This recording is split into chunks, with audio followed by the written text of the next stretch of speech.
প্রিয় শিক্ষার্থী বন্ধুরা, আসসালামু আলাইকুম। আশা করি সবাই ভালো আছেন। আজ আমরা নতুন একটি বইয়ের নতুন একটি চ্যাপ্টারের অঙ্ক সমাধান করব। আজকে আমরা যে অঙ্কটা সমাধান করব সেটা হচ্ছে প্রিন্সিপাল অফ অ্যাকাউন্টিং বই, যেটা বিবিএ ফার্স্ট ইয়ার এবং ডিগ্রি ফার্স্ট ইয়ারে আপনাদের সিলেবাসে আছে। সেটার একটি গুরুত্বপূর্ণ চ্যাপ্টার, সেটা হচ্ছে ওয়ার্কশিট, এবং এই চ্যাপ্টারটা এতই গুরুত্বপূর্ণ যে এখান থেকে প্রত্যেক বছর অঙ্ক আসে। তো আপনারা যদি এই চ্যাপ্টারটা ভালো করে আয়ত্ত করেন, ভিডিও শেষ পর্যন্ত দেখবেন এবং আজকে প্রথম ক্লাস, পরবর্তীতে যে বাকি ক্লাসগুলো আছে সেগুলো ফলো করলে আপনারা খুব সহজেই এই অঙ্কটা পরীক্ষায় আনসার করতে পারবেন। তো চলেন আমরা এই অঙ্ক আসলে কিভাবে সমাধান করতে হয়, মানে প্রয়োজনীয় সূত্র বা ফর্মুলা সেদিকে আলোকপাত করি।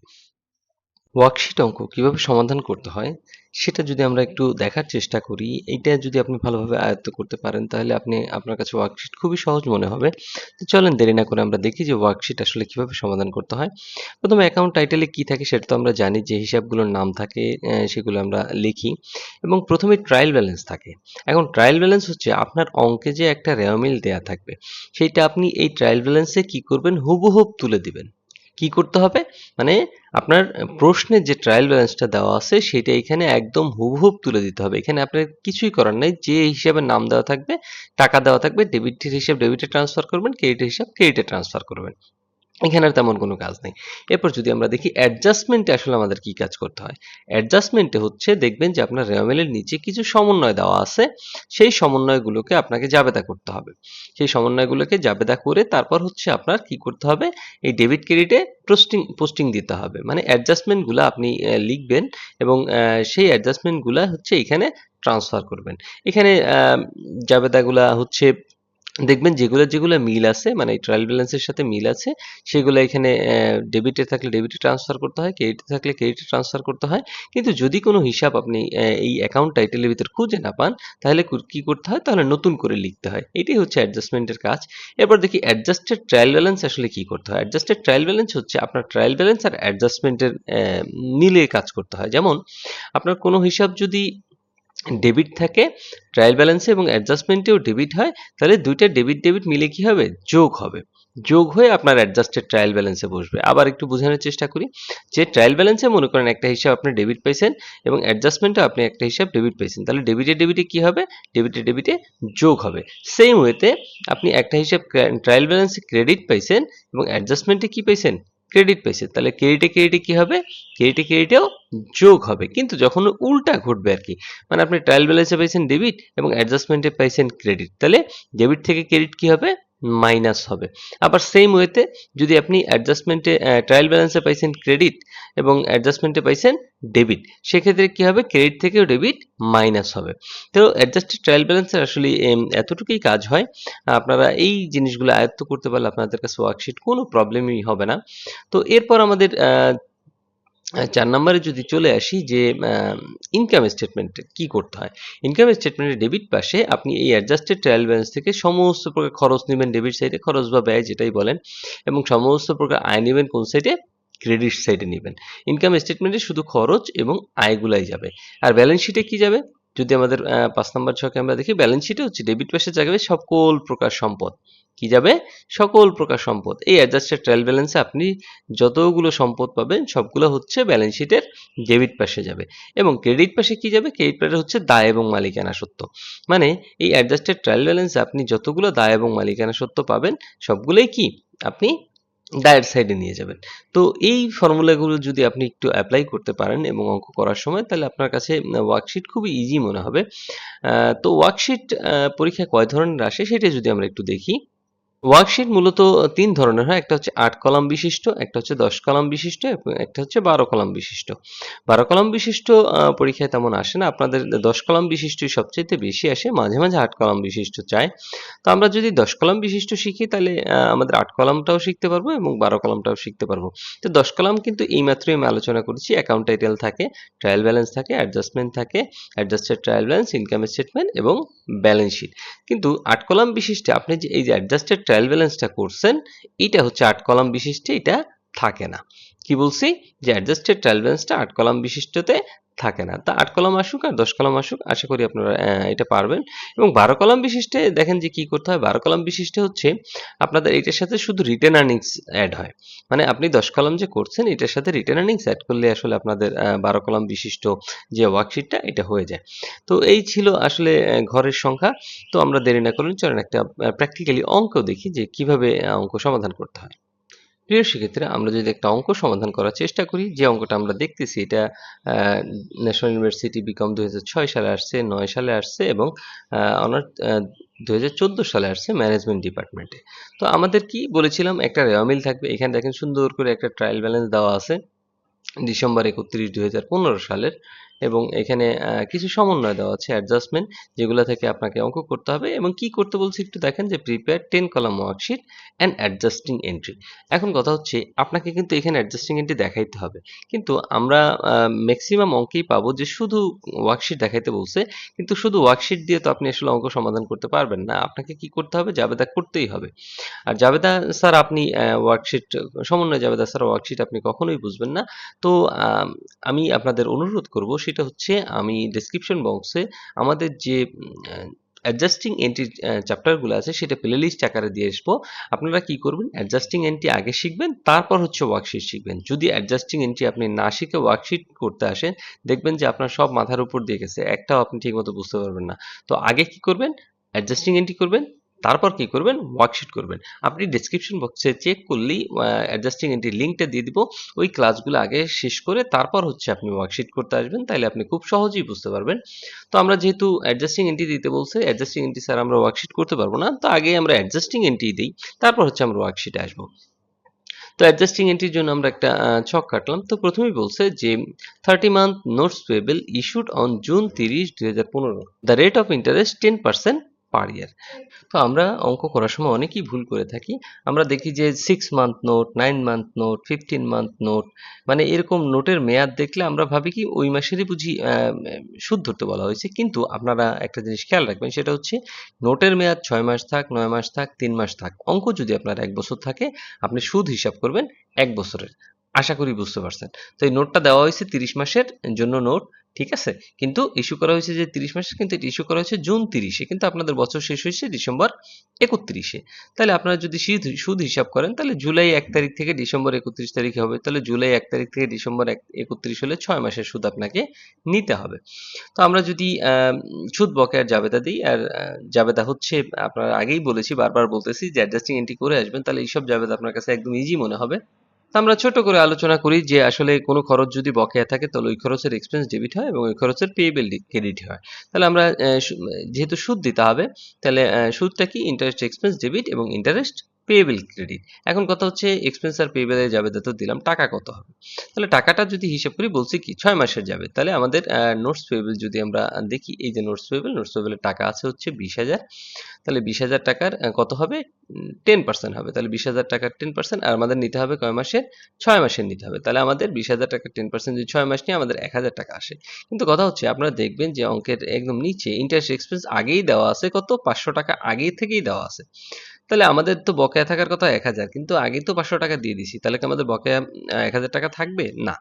তাহলে ১,০০০ টাকা থেকে এই ৫০০ মাইনাস হবে, তাহলে জাবেদায় যাবে কত টাকা, ৫০০ টাকা। আশা করি বুঝতে পারছেন। এরপর যদি দেখি ২ নম্বরে বলছে অ্যাক্রুড অফিস এক্সপেন্স। তাহলে অফিস এক্সপেন্সটা কি, অ্যাক্রুড মানে হচ্ছে বকেয়া। তাহলে আমরা বলছি কি, খরচ বকেয়া থাকলে কি হয়, ওই খরচের এক্সপেন্স ডেবিট, ওই খরচের পেয়েবল ক্রেডিট। তাহলে আমরা লিখলাম অফিস এক্সপেন্স ডেবিট এবং অফিস এক্সপেন্স পেয়েবল ক্রেডিট। এরপর যদি ৩ নাম্বার দেখি যে prepaid insurance has been expired. তাহলে আমরা অ্যাডজাস্টিং আলোচনা করেছি, কোনো কিছু এক্সপায়ার্ড এবং ইউজ থাকলে সেটা খরচ হয়ে গেছে। তাহলে প্রতি মাসে কত খরচ হয়েছে, ১০০ টাকা পার মান্থ। তাহলে আমরা যদি দেখি প্রিপেড ইন্স্যুরেন্স কি আকারে লিপিবদ্ধ হয়েছে, আমরা এখানে দেখব যে প্রিপেড ইন্স্যুরেন্সটা হচ্ছে সম্পদ আকারে লিপিবদ্ধ হয়েছে, কারণ প্রিপেড ইন্স্যুরেন্স লেখা আছে, আর কোনো খরচের সামনে যদি প্রিপেড লাগানো থাকে সেটা সম্পদ। তাহলে প্রিপেড ইন্স্যুরেন্স সম্পদ আকারে লিপিবদ্ধ হয়েছে। এখন আমাদের কিসের জাবেদা দিতে হবে, খরচের জাবেদা দিতে হবে। তো খরচের জাবেদা খরচ দিয়ে শুরু করব। তাহলে ইন্স্যুরেন্স এক্সপেন্স ডেবিট আর কি, প্রিপেড ইন্স্যুরেন্স ক্রেডিট। আচ্ছা, তাহলে এখন প্রতি মাসে যদি ১০০ টাকা হয়, তাহলে ১২ মাসে কত হবে, ১২০০ টাকা। তাহলে ১০০ গুণ ১২, আশা করি বুঝতে পারছেন।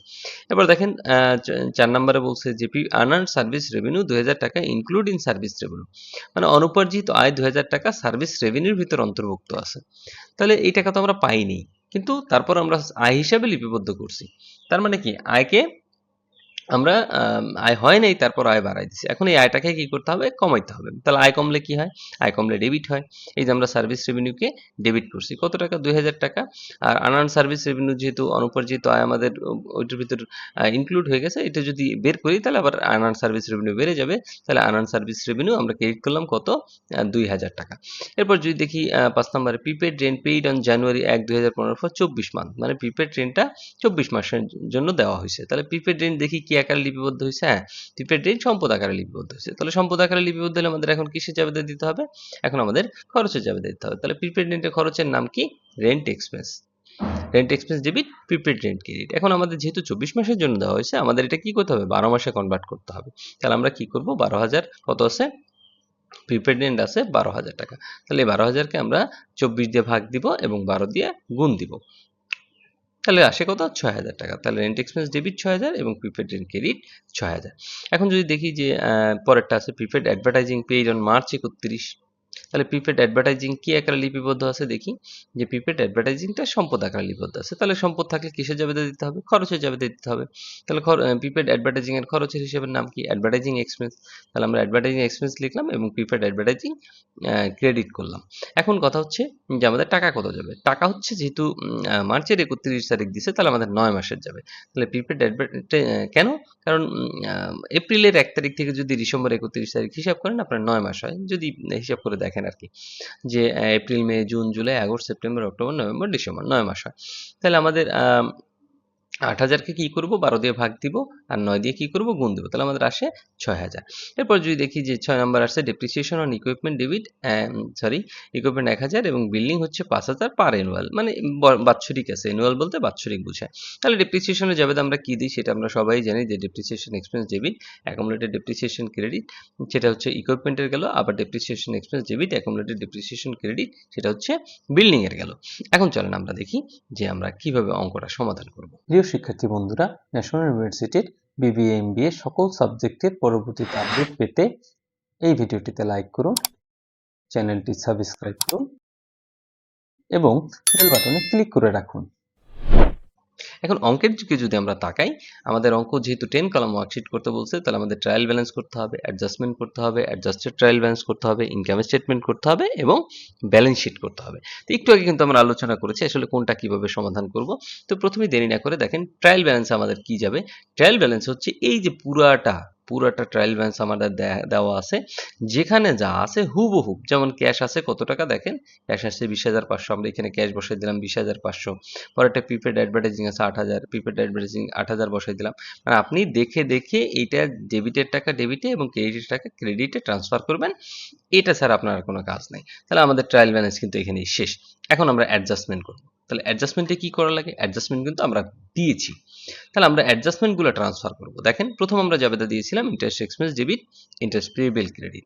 এখন দেখতে হবে এই ইন্টারেস্ট এক্সপেন্স আপনার এই যে ট্রায়াল ব্যালেন্সটা আপনি এই মেথড উঠাইছেন, এটা কোনো জায়গায় আছে কিনা দেখবেন। এই যে লাস্টে আছে, লাস্টের দিকে ইন্টারেস্ট এক্সপেন্স আছে কত?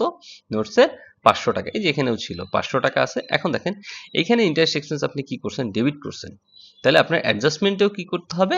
ডেবিট করতে হবে। মানে এই হিসাবের নাম আছে, এই নামের সাথে আপনার কি করতে হবে? ডেবিট করতে হবে। কত টাকা? 500 টাকা। তাহলে ইন্টারেস্ট এক্সপেন্স আমরা ডেবিট করলাম। এই দেখেন এই যে অ্যাডজাস্টমেন্টে আমরা ডেবিট করছি 500 টাকা। আশা করি বুঝতে পারছেন। এরপর দেখেন ইন্টারেস্ট পেয়েবলকে কি করছি? ক্রেডিট করছি। কিন্তু ইন্টারেস্ট পেয়েবল নামে আপনি এইখানে কোনো হিসাব পান নাই, এই জন্য উঠানো নাই। তো যে হিসাব আমরা না পাবো সেটা আমরা নিচে লিখে দেব। এই জন্য আমরা ইন্টারেস্ট পেয়েবল লিখছি কত? 500 টাকা ক্রেডিট। এই দেখেন ইন্টারেস্ট পেয়েবল আমরা এখানে করব কি? 500 টাকা ক্রেডিট করে দিব। আশা করি বুঝতে পারছেন। এরপর দেখেন আমরা পরে জাবেদা দিয়েছিলাম office expense debit, office expense payable credit.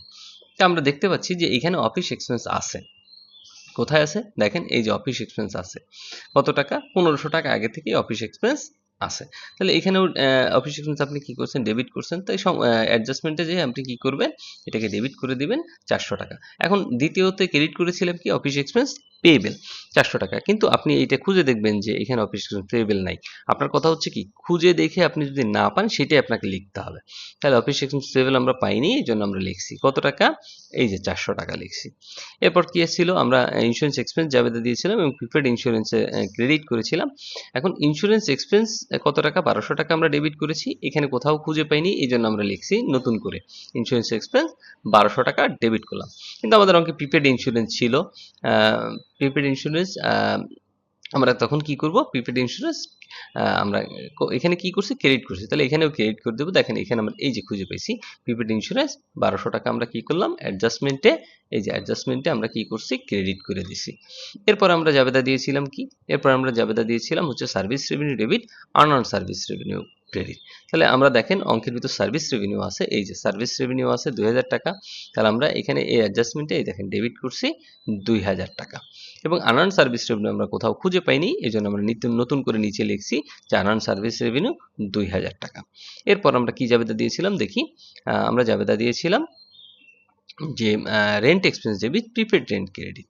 তো প্রথমে আমরা রেন্ট এক্সপেন্স ডেবিট করছি 6000, তো কোথাও আমরা রেন্ট এক্সপেন্স আসলে খুঁজে পাইনি, এই জন্য আমরা নতুন করে লিখছি যে রেন্ট এক্সপেন্স 6000 টাকা। কিন্তু আমাদের অঙ্কে প্রিপেড রেন্ট ছিল, প্রিপেড রেন্ট, এই যে প্রিপেড রেন্ট ছিল, তাহলে প্রিপেড রেন্ট আমরা কি করেছি, এখানে প্রিপেড রেন্ট এখানে ক্রেডিট করছি 6000 টাকা।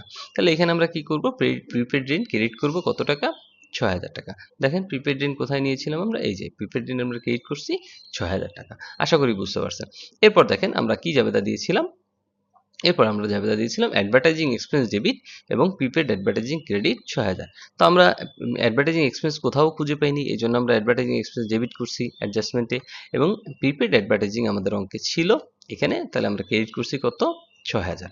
এরপর দেখি শেষে আমরা কি জাবেদা দিয়েছি, শেষে হচ্ছে ডেপ্রিসিয়েশন এক্সপেন্স দিয়েছি এবং অ্যাকুমুলেটেড ডেপ্রিসিয়েশন দিয়েছি ইকুইপমেন্টের। তো ডেপ্রিসিয়েশন এক্সপেন্স আমরা খুঁজে না পাইনি, এই জন্য আমরা কি করছি 1000 টাকা এখানে ডেবিট দিয়েছি, এবং অ্যাকুমুলেটেড ডেপ্রিসিয়েশন আমার অঙ্কে ছিল, এই যে অ্যাকুমুলেটেড ডেপ্রিসিয়েশন ইকুইপমেন্টের ছিল কত টাকা, 1000, এখানে 2000 ছিল, তাহলে আমরা ক্রেডিট করছি কত, অ্যাকুমুলেটেড ডেপ্রিসিয়েশন দেখেন ক্রেডিট করছি 1000 টাকা, তাহলে এখানেও আমরা অ্যাকুমুলেটেড ডেপ্রিসিয়েশনকে ক্রেডিট করব 1000 টাকা। তারপর আমরা জাবেদা দিয়েছিলাম ডেপ্রিসিয়েশন এক্সপেন্স বিল্ডিং এর 5000 টাকা, তাহলে ডেপ্রিসিয়েশন এক্সপেন্স আমরা এই যে 5000 টাকা বিল্ডিং এ দিয়ে দিলাম। এরপর যদি আমরা দেখি অ্যাকুমুলেটেড ডেপ্রিসিয়েশন বিল্ডিং আছে নাকি আমাদের অঙ্কে, হ্যাঁ এই যে অ্যাকুমুলেটেড ডেপ্রিসিয়েশন বিল্ডিং আছে, তাহলে আমরা কি করব 5000 টাকা ক্রেডিট করে দেব। তাহলে এর মাধ্যমে কিন্তু আমাদের আসলে যে অ্যাডজাস্টমেন্ট, এইটার আমরা সবগুলো অ্যাডজাস্টমেন্ট এখানে সমন্বয় করতে পারছি। তো আমরা কি করব, এখন আমরা যোগ করে দেব। তাহলে ট্রায়াল ব্যালেন্সটাকে যোগ করি, ট্রায়াল ব্যালেন্স এখানে যোগ করা আছে 1,97,000, 1,97,000, তাহলে আমরা যোগ করে দিলাম। এখন একটা ঘর বাকি রেখে আপনি যোগ করবেন, কারণ ওইটা নেট ইনকাম বা লসের জন্য রাখতে হবে, যেমন এইটা যদি অঙ্কে নেট ইনকাম বা লস হয়। এরপর আমরা যোগ করে দিলাম 1,97,000, 1,97,000, তো আমরা অ্যাডজাস্টমেন্ট যোগ করার পর 22,100 হয়েছে, আবার ক্রেডিট সাইডেও 22,100 হয়েছে। এখন আমাদের কি করতে হবে, অ্যাডজাস্টেড ট্রায়াল ব্যালেন্স করতে হবে। তো এই মাত্র যে আমরা রুলস শিখেছি, অ্যাডজাস্টেড ট্রায়াল ব্যালেন্সে কি, যদি ডেবিটে ডেবিটে মিলে যায় তাহলে যোগ হবে, ক্রেডিটে ক্রেডিটে যোগ হবে, ডেবিট থেকে ক্রেডিট বাদ যাবে এবং ক্রেডিট থেকে ডেবিট বাদ যাবে। তো আমরা চলেন দেখি যে এটা কিভাবে আমরা সমাধান করব। তো প্রথমেই আছে ক্যাশ 20,500, তো কোথাও নাই, এটা কিছুই ছিল না, তো 20,500 ডেবিটে ছিল, ডেবিটেই আমরা বসাই দিলাম। এবার প্রিপেড অ্যাডভার্টাইজিং দেখেন ডেবিট আছে 8,000 এবং ক্রেডিট আছে 6,000, তো বলছিলাম কি ডেবিট থেকে ক্রেডিট কি হবে, বাদ যাবে, তার 8,000 থেকে 6,000 বাদ দিলে আমাদের 2,000 থাকে। এবার প্রিপেড রেন্ট 12,000, 12,000 ডেবিট ছিল এবং ক্রেডিট ছিল 6,000, তাহলে ডেবিট থেকে ক্রেডিট কি হবে, বাদ যাবে, তাহলে 12 থেকে 6,000 বাদ দিলে 6,000 হয়। এরপর ল্যান্ড কিছুই বলে নাই, 50,000 ছিল। এরপর বিল্ডিং 60,000 ছিল, মানে কিছু কোনো কাজ না থাকলে আমরা সরাসরি বসাই দেবো। অ্যাকুমুলেটেড ডেপ্রিসিয়েশন দেখেন এখানে ছিল 12,000, এখানে ছিল 5,000, তাহলে এটাও ক্রেডিট এটাও ক্রেডিট, তাহলে 12 আর 5 কত হবে, 17,000। আশা করি বুঝতে পারছেন। এরপর দেখেন ইকুইপমেন্ট কোনো কাজ থাকে না, এই জন্য আমরা 12,000 বসাইলাম। অ্যাকুমুলেটেড ডেপ্রিসিয়েশন ইকুইপমেন্ট এখানে ক্রেডিট করা হয়েছে 2,000 এবং অ্যাডজাস্টমেন্টে ক্রেডিট করছি 1,000, তাহলে ক্রেডিটে ক্রেডিটে কি হবে, যোগ হবে, 2,000 এর 3,000। এরপর নোটস পেয়েবল কোনো কাজ নাই, যেভাবে ক্রেডিট আছে বসাই দিব। অ্যাকাউন্টস পেয়েবল কোনো কাজ নাই, ক্রেডিট আছে বসাই দিব। ক্যাপিটালের কোনো কাজ নাই, ক্রেডিট আছে বসাই দিব। ড্রয়িংস ডেবিট আছে বসাই দিব। আচ্ছা, এরপর সার্ভিস রেভিনিউ দেখেন এখানে আছে ক্রেডিটে 70,000 কিন্তু ডেবিটে আছে 2,000, তাহলে ক্রেডিট থেকে ডেবিট কি হবে, বাদ যাবে, তাহলে 70 থেকে 2,000 বাদ দিলে 68,000 হয়। এরপর স্যালারিস এক্সপেন্স আছে 19,000, কোনো কাজ নাই। এরপর প্রিপেড ইন্স্যুরেন্স দেখেন এখানে আছে 2,000 ডেবিট, এখানে কি 1,200 ক্রেডিট, তাহলে ডেবিট ক্রেডিট থেকে বাদ যাবে, তাহলে 2,000 থেকে 1,200 বাদ দিলে আমাদের 800 টাকা থাকে। এরপর যদি দেখি আমাদের আমাদের অফিস সাপ্লাইস আছে, অফিস সাপ্লাইস এখানে 1000 টাকা কোনো কাজ নাই, ইলেকট্রিসিটি এক্সপেন্স 500 টাকা কোনো কাজ নাই, অফিস এক্সপেন্স এখানে আছে ডেবিট 1500, এখানে আছে ডেবিট 400, তাহলে ডেবিটে ডেবিটে কি হবে, যোগ হবে, তাহলে আমরা নিলাম 1900। এরপর ইন্টারেস্ট এক্সপেন্স 500, আবার ডেবিট এটাও 500, আবার এটাও ডেবিটে 500, তাহলে 500 500 কত হবে, 1000 হবে, যেহেতু ডেবিটে ডেবিটে যোগ হয়। এরপর যদি আমরা দেখি যে ইন্টারেস্ট পেয়েবেল 500 টাকা, আর কোনো কাজ নেই, তাহলে আমরা এখানে 500 টাকা দিয়ে দিলাম, অফিস এক্সপেন্স পেয়েবল 500 টাকা, 400 টাকা এটা আমরা ওইখানে বসাই দিলাম, মানে যেভাবে যেভাবে আছে ওইভাবে পোস্টিং দিয়ে দেবো। ইন্স্যুরেন্স এক্সপেন্স 1200, এখানেও 1200 বসাই দিলাম।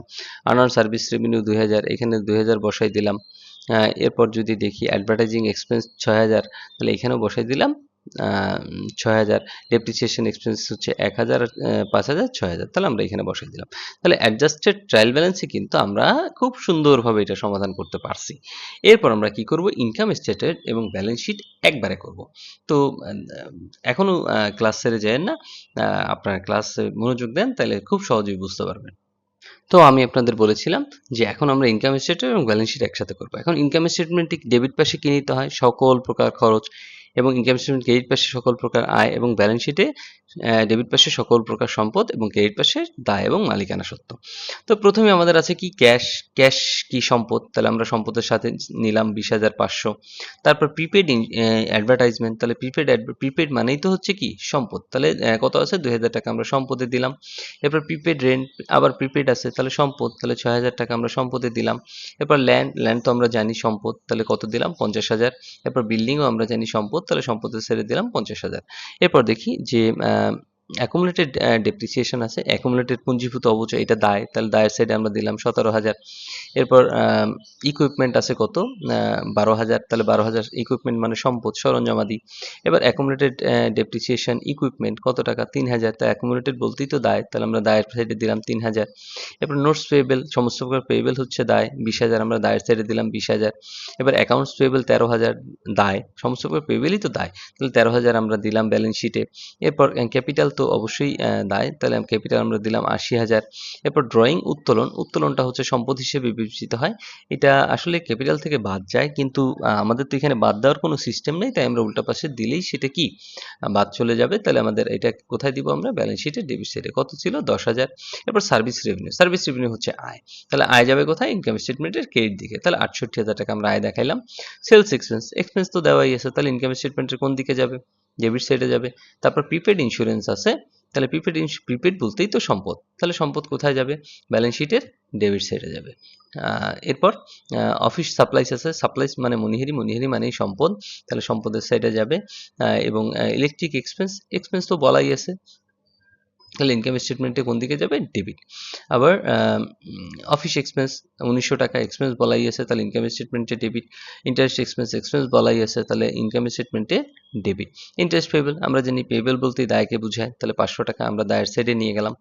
এরপর অফিস এক্সপেন্স পেয়েবল 400 টাকা, দায়, পেয়েবল বলতেই দায়, দায়ের সাইডে নিয়ে গেলাম। এরপর ইন্স্যুরেন্স এক্সপেন্স আছে 1200 টাকা, তাহলে আমরা এক্সপেন্সে দেখাই দিব কত, 1200। এরপর যদি দেখি আনআর্ন সার্ভিস রেভিনিউ, সমস্ত প্রকার অনুপরিচিত আয়ই হচ্ছে দায়, তাহলে 2000 টাকা আমরা কোথায় দিব, দায়ের সাইডে দিব। এরপর রেন্ট এক্সপেন্স আছে, তাহলে এক্সপেন্সে দেখাই দিলাম আমরা। এরপর অ্যাডভার্টাইজিং এক্সপেন্স আছে 6,000, তাহলে 6,000 আমরা এক্সপেন্সে দেখাই দিলাম, এবং ডেপ্রিসিয়েশন এক্সপেন্স আছে 6,000, আমরা 6,000 এক্সপেন্সের সাইডে দেখাই দিলাম। এখন দেখেন প্রিয় শিক্ষার্থীরা, আমাদের এখন ইনকাম স্টেটমেন্টে নেট ইনকাম বের করতে হবে কিভাবে, আমরা 68,000 এখানে এই দুই পাশ যোগ করব, যে পাশ বেশি হয় সেটা আগে নামাবো। তো আমরা যদি দেখি যে এই দুই পাশ যোগ করার পরে ইনকাম স্টেটমেন্ট আপনার ক্রেডিট সাইড বড় হয়েছে 68,000 টাকা। এবার 68,000 থেকে এই খরচগুলো সম্পূর্ণ আমরা ক্যালকুলেটারে সুন্দর করে বাদ দিব। তো বাদ দেওয়ার পর আমাদের এখানে ঘাটতি আছে কত, 25,600। তাহলে এই 25,600 আমরা কি হিসাবে নিব, 25,600 নিব আমরা হচ্ছে নেট ইনকাম আকারে। তাহলে নেট ইনকাম আয় কার সাথে যোগ হবে, ক্যাপিটালের সাথে, কিন্তু এখানে যে যোগ দেওয়ার সিস্টেম নাই, তাহলে আমরা কি করব, এর সাইডে দিয়ে দিব, তাহলে আমাদের ক্যাপিটালের সাথে অটোমেটিক যোগ হয়ে যাবে। তাহলে 25,600 আমরা কোথায় দিব, দায়ের সাইডে দিব। তাহলে আমরা এখন কি করব, এখন ইনকাম স্টেটমেন্ট এই 25,600 যদি যোগ করি তাহলে 68,000 হয়ে যাবে, এটাও 68,000 হইলো, এবং ব্যালেন্স শিট দুই পাশ যোগ করলে আমাদের 1,61,500, 1,61,500 দুই পাশেই মিলে গেছে। এই ছিল আসলে ওয়ার্কশিটের সমাধান। একটু ক্লাসটা বড় হয়ে গেছে, কষ্ট করে দেখে নেবে। আর যদি বুঝতে কোনো অসুবিধা হয় তাহলে অবশ্যই কমেন্ট বক্সে কমেন্ট করতে ভুলবেন না। আর অ্যাডজাস্টিং এন্ট্রি কমেন্ট বক্সে লিঙ্ক দেওয়া থাকবে, না অবশ্যই অবশ্যই এটা দেখে আসবেন, তাহলে এই অঙ্কগুলো আরও বুঝতে সুবিধা হবে।